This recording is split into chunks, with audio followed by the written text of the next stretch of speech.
Hepatitis B virus positive, তখন কী করতে হবে? হেপাটাইটিস বি ভাইরাস পজিটিভ হলেই যে তার সিরোসিস হয়ে গেছে, জন্ডিস হয়ে গেছে, ক্যান্সার হয়ে গেছে, এরকম তো না বিষয়টা। আসলে অধিকাংশ মানুষেরই দেখা যায় যে একটা এইচবিসিজি পজিটিভের রিপোর্ট নিয়ে আসছে, কেমনভাবে পজিটিভ ধরা পড়েছে, সে ব্লাড ট্রান্সফিউজ করতে গিয়ে স্ক্রিনিং করতে গিয়ে ধরা পড়েছে, সে বিদেশ যাবে, বিদেশ যাওয়ার জন্য রুটিন মেডিকেল চেক আপ করতে গিয়ে ধরা পড়েছে, বা ধরেন যে সে প্রেগনেন্ট মা, তার রুটিন চেক আপে ধরা পড়েছে। তো তার মানে কিন্তু তার জন্ডিস হয় নাই, তার মানে কিন্তু তার পেটে পানি আসে নাই, তাই না? কিন্তু এই মানুষটার ট্রিটমেন্ট লাগবে কি লাগবে না? সবারই ট্রিটমেন্ট লাগে না। এইচবিসিজি মানুষের শরীরে, অনেকের শরীরে নিষ্ক্রিয় অবস্থায় থাকে, ঘুমন্ত অবস্থায় থাকে।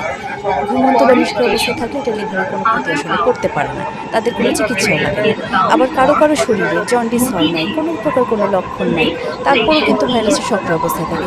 এই সক্রিয় ভাইরাসগুলো কিন্তু খুবই নটোরিয়াস। এটা